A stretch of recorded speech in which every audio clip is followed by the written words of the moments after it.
Welcome to Cathedral Talk, a podcast about architecture and Minecraft, where we converse to save Notre-Dame.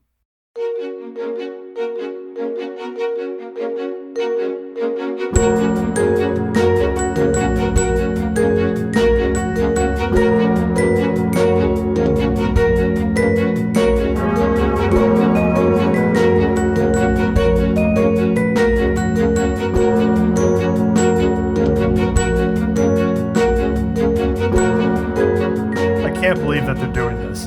Doing what? Okay, so you know how I told you that they are rebuilding Notre Dame's roof with like original materials, using carpentry to build the trusses of the roof? Yeah.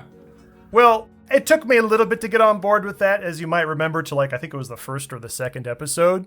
But after, I considered that, I was worried at first that the roof might catch on fire again, but then you guys sort of helped assuage my fears a little bit that wood is a surprisingly durable material, even though technically it burns. You can have things that last a long time, so you put my fears at ease. There's more fire suppression than the building materials. Yeah, obviously they'll have to think a little bit more carefully about what kind of fire suppression system, as in have something as opposed to nothing. Right.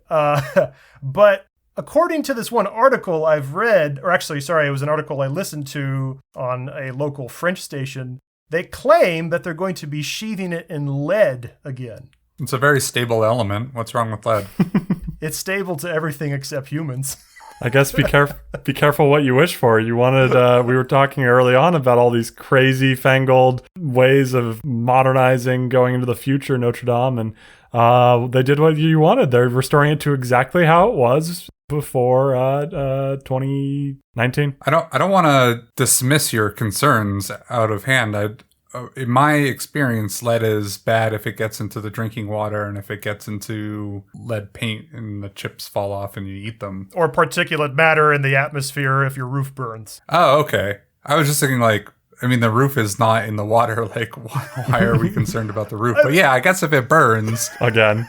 that's not great. It's classic, Einstein quote of doing the same thing and expecting different results is the definition of insanity. It just seems crazy that they're using lead again. I figured, okay, yeah, wood, right? Wood for the basic structure of the trusses, but pick some kind of modern alloy, right? I can see David is looking up to see if that's a Lincoln quote or not. Yep. You're good callback. I did some comparisons, and one fact that I think a lot of people aren't aware of is that the fire at Notre Dame's roof was not as unique of a occurrence as we might expect. In fact, 3 out of the 4 great Gothic cathedrals of France, I think I've alluded to in the past. There's many Gothic cathedrals in France, but probably by far and away the most famous 4 are Notre-Dame in Paris, Chartres, which we've talked about before, Reims, R-E-I-M-S, and Amiens. 3 out of those 4, Notre-Dame, Chartres, and Reims, they're all about to have modern roofs. In 1836, Chartres, its roof burned when some plumbers weren't being very careful and during some kind of construction work accidentally set the roof on fire, and it was the exact same sequence of events that we witnessed at Notre Dame, where, again, the roof trusses slowly burned underneath, the lead sheathing on it all melted and burned off and then caked the sides of the cathedral, and so it was a massive project to reconstruct it. And then in 1914, Reims Cathedral also was lit on fire. Its roof also burned, very similar to Chartres and Notre Dame, although that was because of World War I. It got literally hit by shells. I got distracted looking up quotes. Did we determine lead is good? Lead is good if you want to figure out if the bars of gold you're being sold are actually gold or lead, because the displacement is going to be different because their specific weight is different. So lead is good for determining if other things are lead? Yeah, they're bad for water pipes. Yep. They're bad, I guess, for flammable roofs. Yep. It's bad to add into your gas. Do we make anything in lead anymore? I'm sure we make a ton of stuff. Lead is only bad if it gets into your body. It's not radioactive. Problem is there's lots of ways for things to get into your body. No, but uranium is bad if it doesn't get into your body. It's radioactive. I forget, is the radioactive decay byproduct of uranium, is it lead? Or is it something else? Eventually, right? There's a huge decay chain. Yeah. Right. So things heavier than lead decay into lead, and things lighter than lead will fuse their way up. And then once they get to lead, you no longer get. I thought that was iron. I thought that stars stop at iron and then they collapse into a supernova, if they're big enough. Yeah, that's a good question. I'm pretty sure it's that you get to iron in a star's core and then it can't go any higher. So we know how to get up to iron. We also know how to get down to lead. But how do we get in between? What brings us between iron and lead? Well, supernovas create heavier elements. Yeah, that's true. Those would create things even greater than lead. So the pressures involved. That's right. I remember learning this now. And so I'm just trying to think in my head. I think it's true for most stars that you stop at Oxygen? Yeah, and then there's another class of stars that stop at iron. Right. Is there a reason to still in 2021 build things out of lead as compared to iron? So first of all, this was only one news source I heard this from, so I need to confirm this, so I think we'll have a part 2 to this little excerpt here. The news station did a very good job sounding very authoritative and very definitive about this decision. Just like us. Right. So I feel nervous. I mean, so let me say one thing I do like about lead, right? I do love the color that you get from the lead roof at Notre-Dame of the sort of silvery blue when the sky reflects in it. It's a very pretty color. I actually mentioned earlier Chartres Cathedral, which again, we've talked about numerous times on this podcast. If you go to Chartres, the roof at Chartres is a very Statue of Liberty color, a very green from corroded copper. And that's because when its roof burned in 1836, one, they had to rebuild its roof, but they actually didn't rebuild it with the medieval techniques of wood and trusses. Instead, they rebuilt Chartres' trusses out of a very modern metal framework. You never see it because it's not open to the public, and it's all, contained between the stone vaulting and, the exterior. But it's actually a modern metal framework that's holding up Chartres' roof, or at least from, relatively modern from the mid-1800s. And then it's all very kind of that green, that old corroded green color. And I do not like that color at all. I'm not a fan of the color of, I guess, that sort of Statue of Liberty color of corroded copper. Despite wanting that in Minecraft, which we talked about in a previous episode. No, we talked about how the concept is cool. I didn't say that I particularly desired to use it for much. Okay. On the topic of lead being the most stable element, I presume that also means there's no corrosion of lead in the way that there is of a copper? No, nuclear. Sorry. Just stable nuclear. It still has oxidation issues? I have no idea. Sorry. I think lead oxide is a thing. When you look at lots of lead structures, at least like the lead sheathing of these roofs, it certainly does get dirty. From all the pollution and soot and stuff. Notre-Dame has been cleaned many times from all of the industrialization over the last century. But if you look at the color of the roof, I think it's a relatively pristine, like I said, sort of a shimmery color. So that's the question. Was that the color when it was first put up, or is that the color that resulted after 150 years? Well, I guess we're about to find out, aren't we?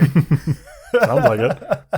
I mean, I'm not that worried. I am assuming that roof is not going to burn in my lifetime. I guess I'm just sort of worried about the people 200 years from now, if the roof happens to burn again, and they'll be like, those fools, why did they use lead again on the roof? It does seem just a tad bit insane to me. Speaking of insanity, apparently that quote that everyone attributes to Einstein, some journalists dug through it and figured out that it actually comes from a 1983 book by someone named Rita Mae Brown, a mystery novelist. Her book, Sudden Death, where she attributes it to a fictional person named Jane Fulton, writing, "Unfortunately, Susan didn't remember what Jane Fulton once said. Insanity is doing the same thing over and over again, but expecting different results." And then Einstein happened, apparently. And then just everybody assumes anything smart came from Einstein? Yep. Or Yogi Berra. Anything quotable. Right. Modern philosopher. Yeah. I mentioned the 4 great Gothic cathedrals of France. France. I mentioned... France. Let me say that one more time. I mentioned the 4 great Gothic cathedrals of France. And again, this is my own list, but I think that I would be in a majority if people had to select 4. I'm pretty sure most people would pick these 4: Notre-Dame, Chartres, Reims, and Amiens. Again, I'm sure I'm butchering all those names. Sorry. The 4th one that I mentioned, though, Amiens, still has its original wooden forest from, I think, right around the year 1300 to 1305. So I guess they're feeling a little nervous at this point. The other 3 have gotten wiped out by fire, so we'll see how long Amiens' roof is, although its days may be numbered. I hope not, but you never know. For your Minecraft 2-to-1 build, you're building it in sort of the order that it was being constructed. Are you going to set your roofs on fire at the appropriate time? Well, first of all, I was only going to take it up to probably like 2010 in terms of what it looked like. Just to pick a random arbitrary number. Right. But you said it has caught on fire previous to that. Oh, okay. No, I'm sorry. If I said that, I slightly misspoke. I meant to say that other cathedrals' roofs in their life cycle have all at some point caught on fire, and this just happened to be Notre-Dame's first time it happened to it. Oh, okay. Notre-Dame's roof was original to the cathedral from the beginning up until 2019, and it lasted the longest, at least out of Chartres and Reims, although Amiens seems to have it beat right now. Is there any other destruction that befalled your beautiful Gothic cathedral that you're going to have to replicate in-game? French Revolution, right? It's got to have been something from that. Yeah, so I mean, in the French Revolution, much of the destruction, again, is to the statues, particularly the Gallery of Kings, which is just above the main portals on the west facade. I believe, as the story goes, the revolutionaries thought they were all statues of French kings, and so they knocked them all down and I think beheaded them. I think, if I remember correctly, and again, when it comes to Gothic architecture, my weakness is with sculpture. I tend to not pay that much attention to the rich history that a lot of the sculpture has, so I am not the authority at any way about this stuff. But I think the sculptures for the Gallery of Kings were supposed to be kings from the Bible, not the French kings. So the kings sort of mistakenly, the statues were all beheaded. That'll be fun to figure out how to do in Minecraft. It's just going to be this stair. You can pick away that stair. You can pick away that stair. You can pick away that stair. Well, on my 1-to-1 build, as you might remember, I used a lot of armor stands just to sort of represent statues because they were relatively the same scale, maybe a little bit smaller. But at 2-to-1 scale, yeah, you can't use armor stands. So I'm going to have to do some creative finagling with lots of inverted stair blocks and half slabs. And then also all of the windows got blown out during World War II, right? So that definitely is in general true for many cathedrals. For Notre-Dame in particular, it lost much of its stained glass throughout history during various wars. I think probably it's fair to say the most damage it sustained was probably around the French Revolution, but I don't know exactly how much stained glass was lost in World War II. I only know that the end product we had by the 21st century, or I guess the late 21st century, was that not much was left. Wow, we've reached the late 21st century. Congratulations, everyone. Oh, God, I said that wrong. COVID has gone on for a lot longer than we thought. Oh, God. I mean, it felt like a century, but... The centuries are so easy to get mixed up. I don't know why anybody ever uses those terms anyway. So what you're saying, the best way to make this as authentic as possible while you're building, once you put in your initial windows, is for us to randomly log in and punch them out.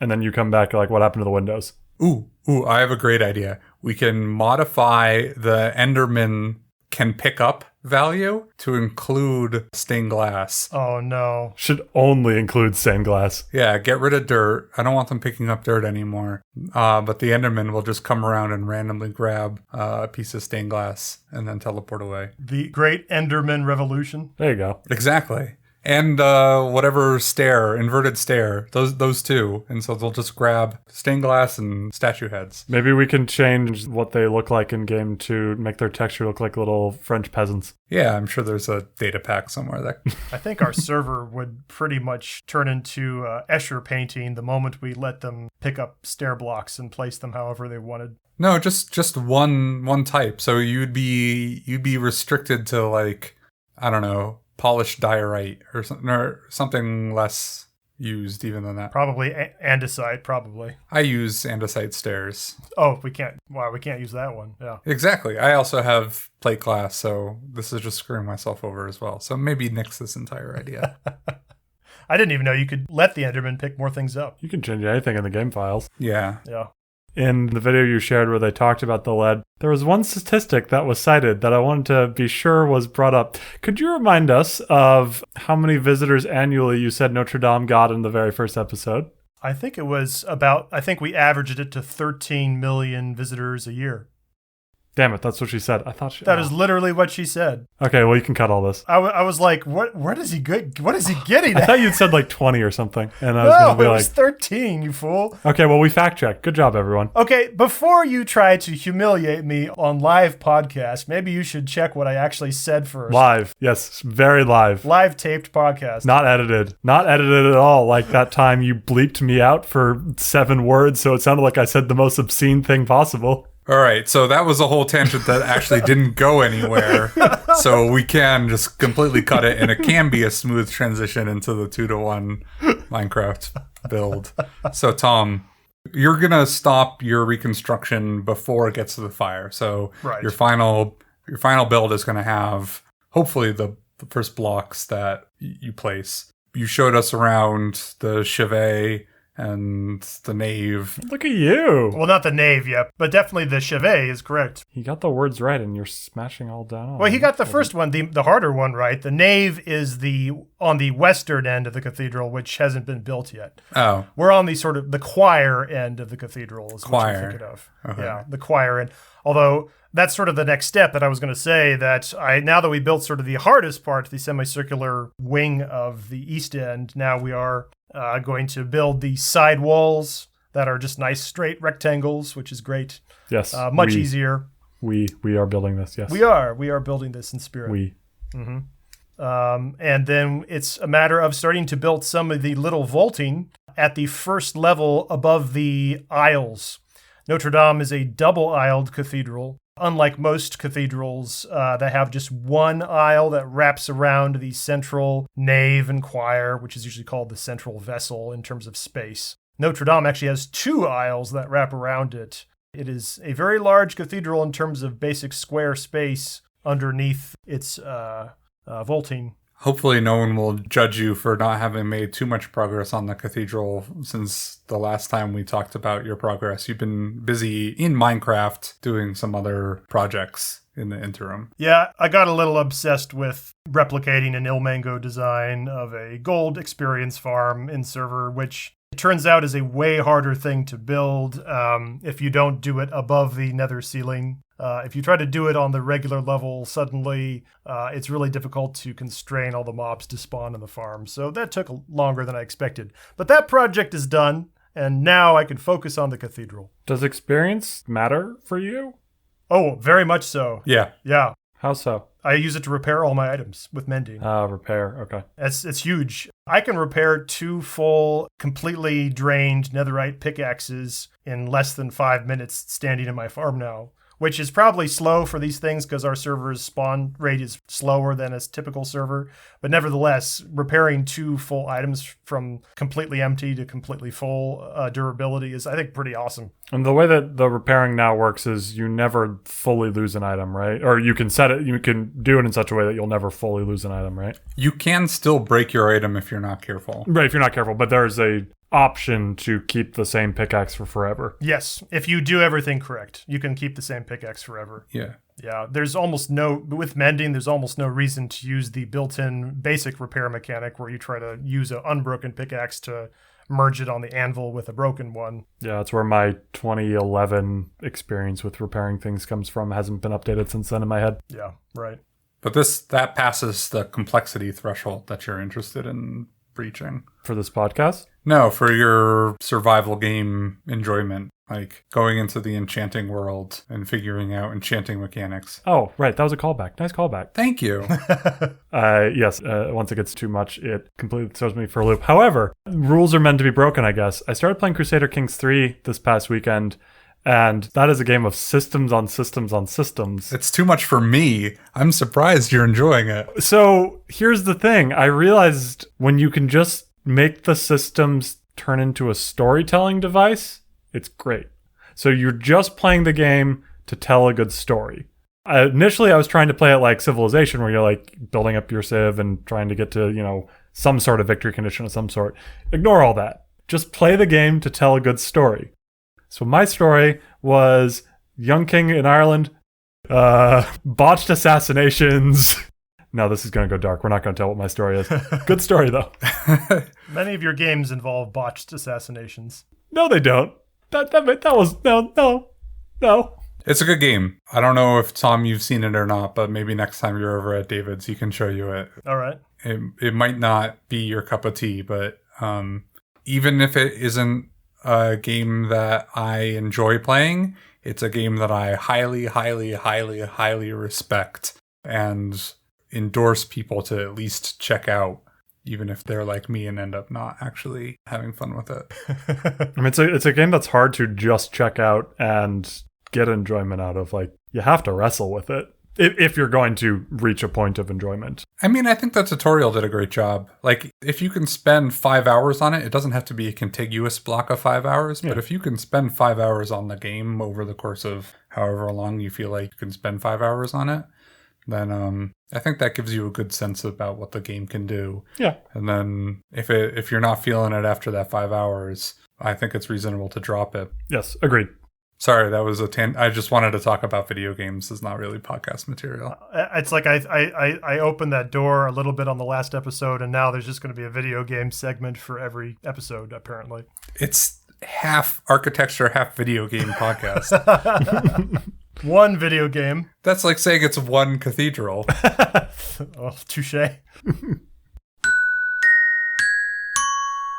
So I have a rare retraction to put forth to our audience. Is this already the third time we've done this in 6 episodes? What? I don't think you can call that rare. When else have I been wrong? The New York Times retracts things every single paper, so, you're in good company. Thank you, Zack. I appreciate that. That's fine. I have no problem with you retracting. In fact, I want you to retract every episode, because I'm sure there's something to retract every episode. I just quibble with the word rare. Yeah, you gotta take back your use of rare. Okay. Next episode. I have a retraction retracting the fact that I said retracting was rare. Yep. So my retraction isn't so much I think an error that is I see you laughing over there. No, I was remembering something from physics at Earlham. John Howell was referencing a textbook. In version 2 of the textbook, the errata section, it says changed errata to erratum. That was a good joke. So if you recall back to our episode where we began to discuss the vocabulary of a bunch of Gothic elements from cathedrals, we talked about many different vocab words. We just talked about a few just now, like the nave of a cathedral is the main section where the majority of the congregation sits, and the main central hallway, which is usually called the vessel, the main vessel. And we also talked about how cathedrals are generally usually laid out in the form of a cruciform, where you have the nave, sort of the long part of the bottom of the Christian cross, and then the arms of the cross are called the transepts, and then the top is called the choir on a cathedral floor plan. And then at the very tip top of the choir on many French cathedrals, not all, but many, less so on other like English cathedrals. This is especially pronounced on French cathedrals with their elegant, curvy architecture. At the top of the choir, you usually have a semicircular section that sort of caps off like a crown this whole cruciform. And it's usually got multiple layers of semicircles stacked around it. You have sort of, like I mentioned earlier, the aisles that wrap around the central vessel of the choir. In Notre-Dame, there's 2 aisles that wrap around that. Those aisles that wrap around in a semicircle are called the ambulatory. And then usually even off beyond that, in a larger semicircle, you have these different radiating chapels, all pointed to the sort of center of this little semicircle. And that tiny semicircle that caps the central vessel of the choir, I referred to, and many other people have referred to, as the apse. So if you recall that word, apse. Now, in many books that I read growing up, that word originates from the Roman basilica that we also talked about in the past, where, again, the basic concept of what a church looks like comes from the secular Roman building. And the structure of a central nave with the aisles on the sides and then a semicircular apse at the far end, that was present in Roman basilicas. But of course, I should be pointing out that in Roman basilicas, there would be no aisles wrapping around that little semicircular apse. The aisles would just terminate by the time you got that far up, and then that semicircle would be discrete by itself. Whereas as the cathedral architecture got more evolved, you would have these aisles that start to wrap around, connecting the whole thing in sort of a uniform structure. Well, apparently, according to a recent book I read by a Dr. Stephen Murray, who wrote a book on Amiens Cathedral recently, in the glossary, when I looked up apse, it said that this word was often misapplied to many cathedrals, and that apse is not the correct word for this semicircular section, that it actually should be called something called a hemicycle. And a hemicycle is apparently the word you're supposed to use when you have that semicircular section that is surrounded by the larger semicircular aisles. It's only called an apse if there is no ambulatory. If the ambulatory is missing, it is called an apse. But all these French cathedrals have all those aisles that surround it, so it shouldn't be called that. It should be called a hemicycle. Okay, I want to jump on 3 word choices you just used there. Okay. It should actually be called, it is supposed to be called, and you should call it that. According to who? Well, that's kind of my question. So I have read cathedral books growing up as a kid, right? I think probably the most famous cathedral book is from David Macaulay, who did the Way Things Work book, if you've ever read that children's book on, like illustrations of how all sorts of structures build. I think you're falling into the flaw of just because it's what you're most familiar with, therefore it is universally the most well-known book. I may yield that point on Chitty Chitty Bang Bang. I think, though, that he's a Caldecott Award winner. The Way Things Work I've seen in lots of places. Okay. David Macaulay wrote a book on cathedrals called Cathedral. And that book was actually his first book. I think it's probably one of the more famous pieces of material just on cathedral construction out there. Even though it's kind of aimed towards teenagers or children, with all of its illustrations. I mean, it's aimed at adults too. But he definitely has a glossary in the back, and he refers to this as an apse. So if you actually look at the floor plan of a French cathedral there, he calls the semicircular piece that I talked about an apse. And so that's why I've called it that way for so long. And this is really the first time that I bumped into literature. Again, I'm not a huge reader, but I was reading this more academic book recently, and they say that is an improper word. It's supposed to be a hemicycle. I don't know who's to say is right, other than do you just err on the side of who's got the higher educational degree? I don't know. Well, certainly for the French language, there is an authority for what's right and what's wrong. That's a good point. So for French cathedrals, you would just defer to the French Academy. I wonder if there are other languages that have equivalents of that. Yeah, it's a good question. I don't know the answer to that either, but certainly English doesn't. I mostly fall onto the side of if you're talking about the same concept, then if both the speaker and the audience member both understand the same idea that's being presented, then it really doesn't matter what word is being used to convey that idea. And so if the speaker is saying apse and the listener hears it and thinks the same thing that the speaker was saying, then you've succeeded in conveying the idea. I don't want to go too far on that because it hinges on the idea that the person speaking is thinking about the same thing as the person listening, and there's no real way to verify that. Right. I often, especially in technical situations, someone will use a very technical phrase, and this is true in architecture as well. And they'll use it in a way that's different than the way that I'm thinking about it. They'll say apple, thinking about a thing, and the way they're describing it is it's orange in color, it's pith, it's a citrus fruit. I'm like, no, that's not an apple, that's an orange. And they'll be like, whatever. I'm I'm being somewhat imprecise, but we're both thinking about the same thing. Like, no, we're not thinking about the same thing. This is really different. So the threshold that I would have is, if it matters to you in the architectural context, there are two words, one that describes this semicircle with an ambulatory and one that is a semicircle without the ambulatory, then you should use the words that reflect the distinction between the two of them. If it doesn't matter to you, then the word choice doesn't matter.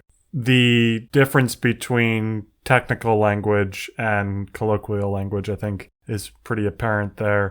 Where anything technical, it matters quite a bit that you are using precise terms to make sure that you are on the same page. And sure, you probably could get away with using slightly the wrong word in a lot of places, but there's more room for problems when it comes to something like that than if you're just conversing. I don't know if that's a class distinction that I would make. I recognize that it's not an insane one to make. But I think the precision matters based off the context. And certainly technical versus non-technical is a context-altering thing. Sorry. Good word choice. But you can converse about technical things, and you can talk in an informal setting about highly specific things.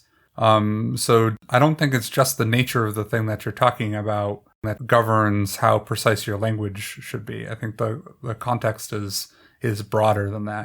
I think it really has to do with the agreement being made between the listener and the speaker. Well, in terms of whether or not it's proper to call what I used to call an apse, or whether I should call the semicircle a hemicycle only, if I were in charge of the language, I really like set theory, personally. I really like sets and subsets. The way I would prefer to use the language so that you can still make the distinction, like Zack says, but at the same time not completely say that this is an incorrect term, is to say that apse is just a more general word that is applicable in each case, whether there is or is not an ambulatory surrounding that apse or semicircle. And then a hemicycle would be the word that is a specific kind of apse. It is a subset of apse. So what would be the word that is in apse but not hemicycle? Yeah, so I don't have one yet, but if I were to do it, I think I've seen apse in so many other places and enough other kinds of literature and just other people talking colloquially that I feel like apse is general enough that it should be applicable in both cases, whether there is or is not the ambulatory. I don't have a word yet for the inverse of the missing ambulatory. I think that's pretty critical to make that subset argument if you are missing a critical part of defining it that way, right? Because what percentage of your apse are not hemicycles? So yeah, that's a good question. Like, how often does it happen that you have an apse with these cathedrals that doesn't have ambulatories? So like I said, most of these French cathedrals do have the ambulatories that wrap around them. But there are more than just French cathedrals. There are more. So for a point of comparison, in England, right? Lots of Gothic cathedrals in England, probably the first go-to where you can find lots of other Gothic cathedrals. England is, how do I put this delicately with their architecture? England is not so curvy. England likes boxy corners. Generally speaking, English cathedrals, for the most part, just don't have apses at all. When you get to the end of their choir, it is just a straight wall with like maybe a big stained glass window that's flat, and then it just ends. So there is no apse, there is no ambulatory, there is no graceful connection from one side to the other. There's many cool things that I do like about English cathedrals, but this one feature is not one of them. Their lack of an apse, their lack of an ambulatory, their lack of a chevet, of course that's a French word, but their lack of any of that, I think is not as elegant. Tom finds curves elegant. I do. I think there's way more to language than the transmission of information. Speaking is mostly a social activity, akin to like when you've got two monkeys like grooming each other and they're chittering. You're not necessarily you're forming an emotional bond with the person that you're talking to. And the logos of your rhetoric is often the least important part of the conversation. Well, so what I think kind of in the same ballpark of what you just said there, that it's more than just transmission of communication. Language is, if somebody is just talking to themselves, are they not using language? Like if somebody is just like, in Castaway, like Tom Hanks on a desert island, if they're talking to themselves the whole time, they're not talking to anybody. Is that still language? I think I would say yes. And that person is going to have a system to classify, organize, put into some kind of structure, a way of keeping track of things. Yeah, no, I don't think that's contradictory to what I was saying. You can use a tool for all sorts of things beyond what it's intended for. Right. I think what I was trying to say is like, I am much more flexible on word definitions than I think most people are. Even the transmission of ideas, like you're a computer, I'm sending bits over the internet to you, but instead of silicon, you're a meat bag. Instead of silicon, I'm a meat bag. And instead of fiber optic cable, we're using sound waves. I think that's like the absolute wrong way of thinking about communication. Doing like information theory on the word choice even is like the wrong way to think about talking. Conversation is more about the communication of emotion than it is about the communication of information. Language isn't just spoken. Language is also on the page.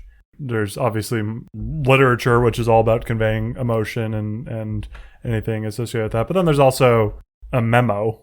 I guess a memo would be more the example of you're describing of using language for the communication of information. But I think most people would agree that that is an intrinsic part of what language can do. But if that's all you do, then you're missing out in the beauty of the world. If that's your only usage of written language. Yeah.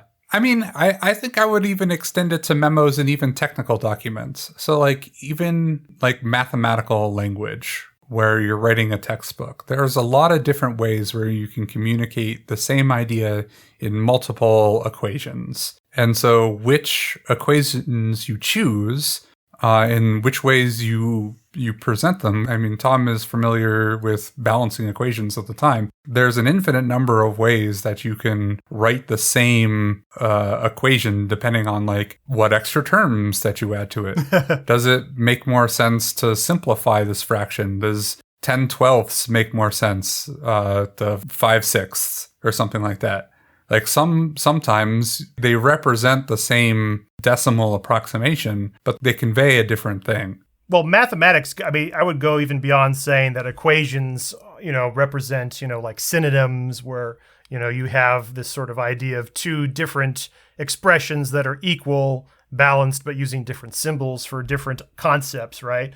But mathematics really is like a language. Like you said, there's so many other features of mathematics, at least as a language, as opposed to the overarching concept that transcends our language. Mathematics has antonyms, homophones, even heteronyms. A heteronym in English is two words with different definitions that are spelled the same way, but sound different. So, for example, the word wound and then the word wound.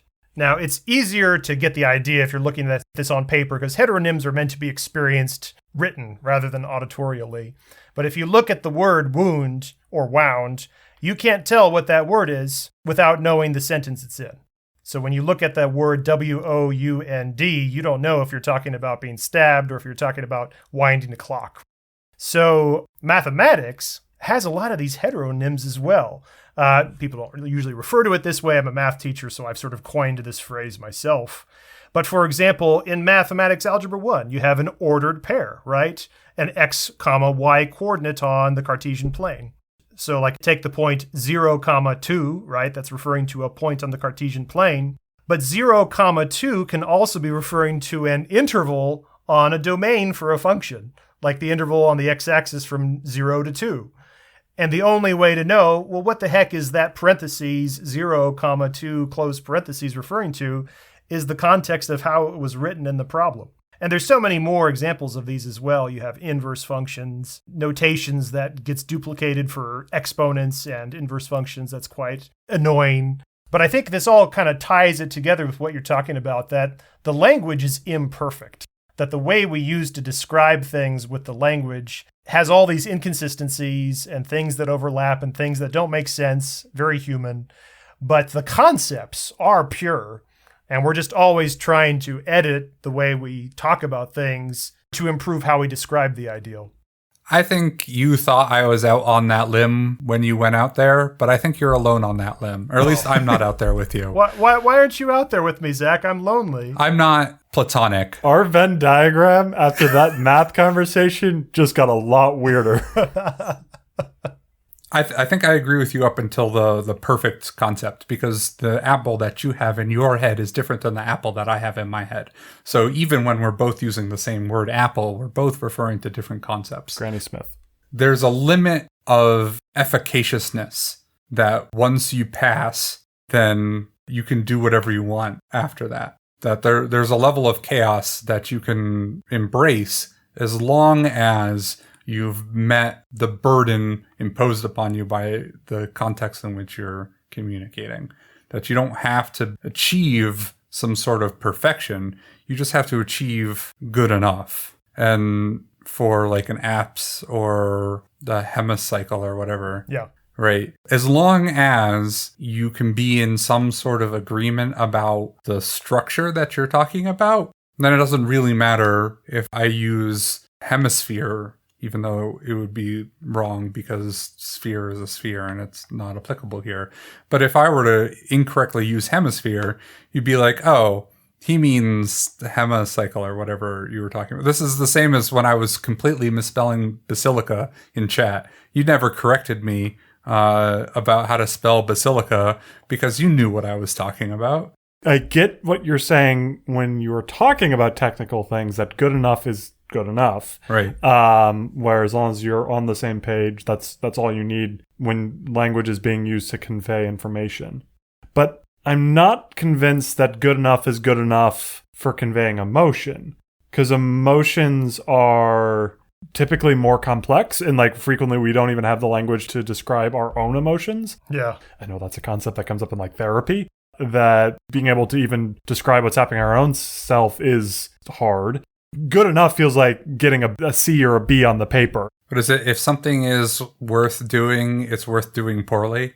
I've never heard that one. Is that Einstein? That's not Einstein. I don't remember who that is. Clearly that's Lincoln, David. It's Lincoln, exactly. Okay. You're not making this argument, but it's to not let the perfect be the enemy of the good. Sure. And I think it's fine to strive for precision. And I think a lot of the pauses that I experience when I'm talking, I'm looking for a better word than the one that I have. Well, so with what David said a moment ago, that the issue with just settling too much, like when it comes to things like emotions, is that we don't have enough ability to express really what we're feeling because emotions are so diverse. Yeah, and complicated. Right, and complicated. Diverse and complicated. Again, I think the issue that our human capacity with language bumps into as a wall is that, we have only so many words, so many sounds, so many things to keep track of with our memories, that we just bump into a lack of space on the margins of our paper to write stuff down. I think like the epitome of language is almost purely an aesthetic, emotional experience. Mm-hmm.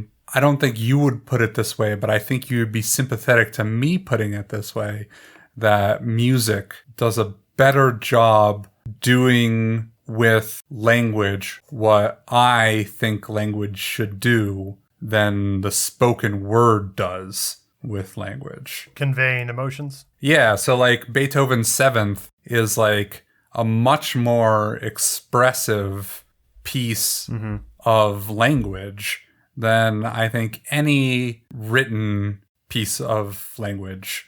I mean, you can write down the notes in the notation, but the playing of the piece is what I mean in comparison to the speaking of English.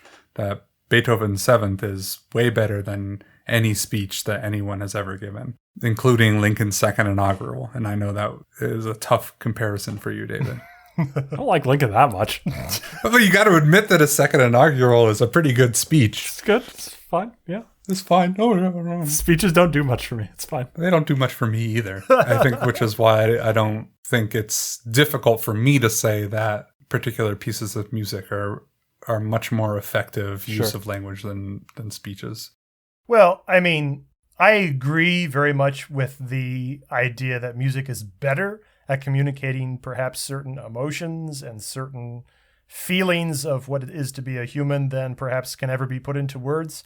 But I don't think I agree that music is a better communication device altogether. Yeah. I think, as with all things, certain modes of communication are specialized to be better at certain things than other things.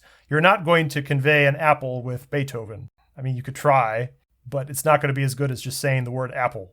You're not usually going to write a nonfiction book in poetry. You're going to do it in prose. I don't actually think the word apple is very good at conveying what an apple is. I think it's better than anything Beethoven could do. I don't. I actually think the word apple is pretty poor in describing it. I think this is like Stockholm syndrome, that you don't have a better way of communicating what an item is than the word apple. But isn't it good enough? Apple's got to be at least a D. Oh, certainly. That's what I mean. Like, apple is good enough, and that's why we use it. And I think that's evidence to my point, right? But music is a higher form. Okay, now I gotcha. Yep. There's C, there's B, there's A. Sure, there's a whole range above D that you could be exploring for how to express appleness. Okay. Well, I mean, I want to understand, Zack, like how you think that Beethoven is better at conveying a Granny Smith than just saying the word apple. How on earth could music meet all the check boxes of what is an apple? How does the apple make you feel? Admittedly, a feeling, emotion. The purpose of the apple to be sustenance. And then above all else, the efficiency. The need to be able to do something very quick to get a bunch of information across with minimal effort. Well, the word apple does only the last of that. The word apple doesn't tell you what an apple is. The word apple doesn't convey the emotion of apple. But attach at least one adjective to that, like bad apple. Yeah. It's like, oh, that's a bad apple. Yeah, you're not sure that's the limitation of the word, but not necessarily a limitation of a phrase. Yeah. Sure. You can't convey anything musically in 2 seconds. Well, you can convey a few things in music in 2 seconds, but not much. No, that's exactly the point that I'm trying to make, is that the word apple only does the efficiency. It doesn't do anything else. And so Tom was saying, all right, put in bad apple. And they're like, all right, now you have agreed that the word apple has done nothing by itself in telling you what it is, like what it's used for, how it makes you feel. Okay, that's a criticism of words, of a singular word, but it's not necessarily a criticism of the concept of language. No. I'm comparing English to music, right? And I'm saying to get the same depth of experience, you can't say that English can do the same job in a shorter time frame than music, because the example that you just gave was of something not doing the same job in a shorter time frame. I'm literally Googling poems about apples now. Yeah. We both agree that, music has a lot of power that can potentially come with it, but that's not true for everybody. My wife, bless her, is the most tone-deaf person I've ever met. And you could play her any non-lyrical piece of music and she couldn't tell you heads or tails what is going on. That's fine. So I feel like English is, or any language, doesn't have to be English, is going to have a more accessible amount of information that is probably accessible to a larger percentage of the population. That's why I was critical at the very beginning of narrowing your focus down on the information transfer part of it. If you want to make your argument that hinged around the ability to convey information, then a 28.8K baud modem does way better than English. I'm glad we stumbled onto this because I was feeling like we were too much of agreement, and I was struggling to know what to say of interest in response to the statements you were making. But now we came up with something that I do not understand your brain. And so trying to communicate with you makes for better content. This episode's going to be terrible to edit. Oh, God. So this isn't a podcast about information theory, but I think we've sort of dipped our toe into it. There's this dude, Claude Shannon, who formalized information theory. And information theory is roughly how much information you can fit into a thing. So how much information you can fit into a sentence, how much information you can fit into a string of characters. Even at the quantum level, right? Even with like basic molecules and things, right? Yeah, so there's how much information can fit into a space. So like there are numbers that have more information in them than can fit inside a human head. And so you have an idea of how much information is in the number, and the theory also gives you an ability to formulate how much information can fit inside a volume. Not that we necessarily have calculated precisely how much information can fit into a head, only that we know it's finite. No. This is very important for like talking about cosmology and black holes. So yes. Oh, we did actually do the computation. Yeah. Okay. Sorry. So just to sort of clarify, I think for our audience a little bit about what you're talking about, the main idea is as things fall into a black hole, there's something about how the information as to what fell in the black hole gets smeared over the surface of the black hole, right? Yeah, there's a fundamental principle of quantum mechanics that quantum information can't get destroyed.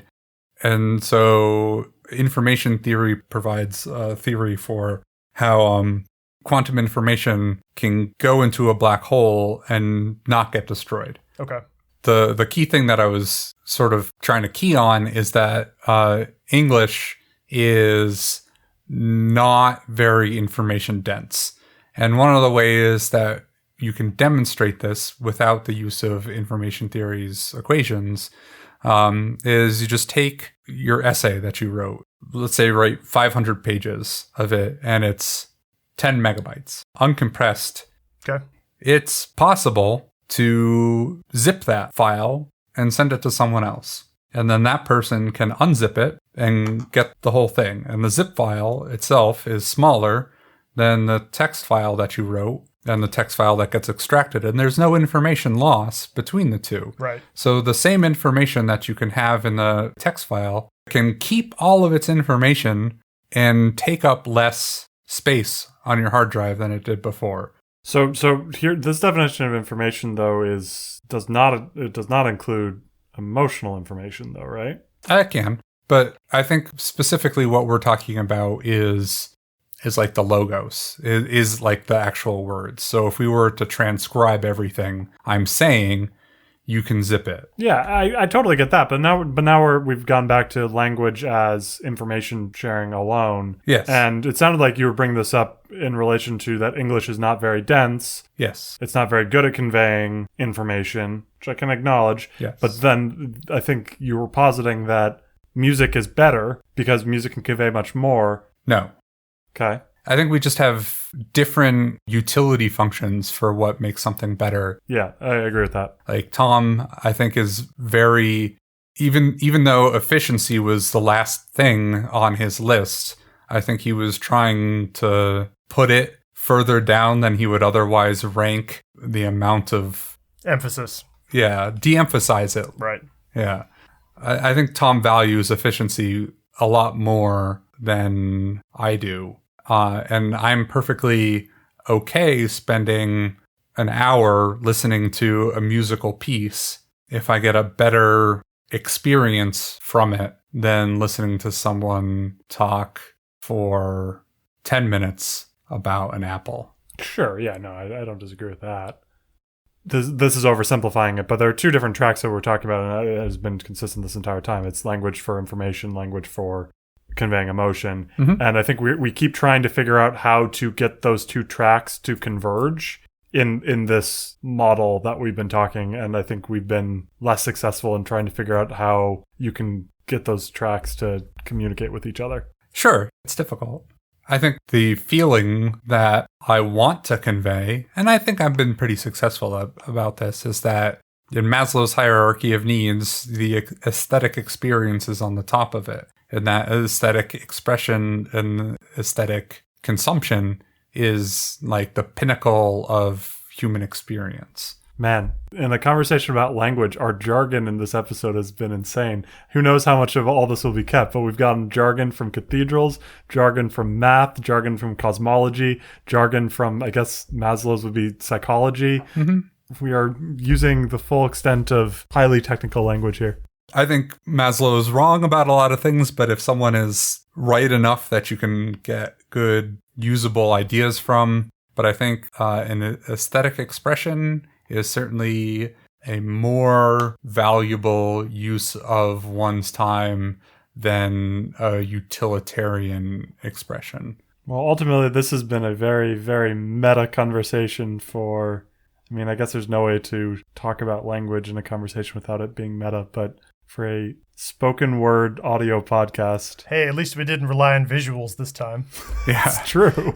This podcast didn't rely at all on visuals, and it'll probably be the hardest one to follow. Well put.